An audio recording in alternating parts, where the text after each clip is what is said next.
Andiamo a vedere insieme le finaliste dei 100 stile libero, categoria ragazze.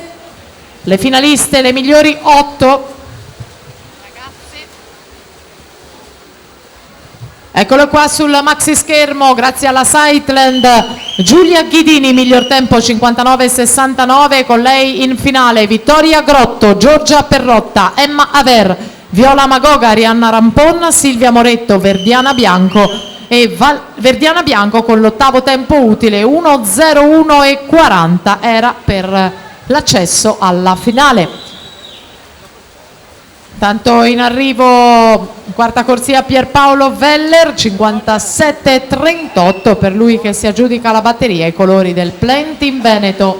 Favaretto 1:00:69, Calderaro 1:00:95, Vigolo 1:02:06, Ramon 1:04:20.